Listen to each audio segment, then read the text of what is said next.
విదేశాల్లో చదవాలనుకుంటున్నారా? అయితే విదేశ్ కన్సల్ట్ ని సంప్రదించండి.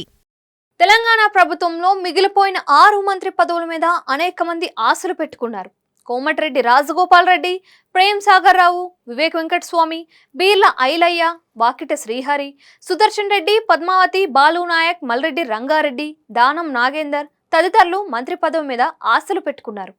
వివేక్ వెంకటస్వామికి మంత్రి పదవి ఖాయమని, భర్తీ చేసే 6 పదవుల్లో ఒకటి ఆయనకు గ్యారంటీ అని ఇప్పటి వరకు చర్చ జరిగింది. అయితే తాజాగా ఉప ముఖ్యమంత్రి మల్లు భట్టి విక్రమార్క మంచిర్యాల జిల్లా పర్యటన నేపథ్యంలో చెన్నూరు నియోజకవర్గం కూడా పర్యటించాల్సి ఉంది. అయితే చివరి నిమిషంలో ఆ పర్యటన రద్దయిపోయింది. ఈ సందర్భంగా జరిగిన సమావేశంలో మంత్రి శ్రీధర్ బాబు మాట్లాడుతూ మంచిర్యాల ఎమ్మెల్యే ప్రేమ్ సాగర్ రావు త్వరలోనే ఉన్నత పదవిలో ఉండబోతున్నారని చెప్పడంతో ఇక వివేక్ వెంకటస్వామికి మంత్రి పదవి కష్టమేనని కాంగ్రెస్ వర్గాలు చెబుతున్నాయి.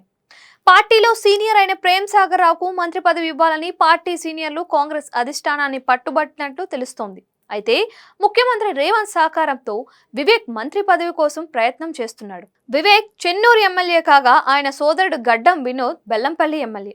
గత లోక్సభ ఎన్నికల్లో తన కుమారుడికి పెద్దపల్లి ఎంపీ టికెట్ తీసుకొని అందరి సహకారంతో గెలిపించుకున్నాడు. అప్పట్లో తన కుమారుడికి ఎంపీ సీటు ఇస్తే తనకు మంత్రి పదవి అవసరం లేదని చెప్పినట్లు కాంగ్రెస్ వర్గాలు చెబుతున్నాయి. తీరా కుమారుడు గెలిచాక మళ్లీ మంత్రి పదవి అడుగుతూ ఉండడాన్ని కాంగ్రెస్ నేతలు తప్పుపడుతున్నారు. మొత్తానికి మంత్రి శ్రీధర్ బాబు వ్యాఖ్యలను బట్టి ప్రేమ్ సాగర్ రావుకు పదవి ఖాయమని తెలుస్తోంది.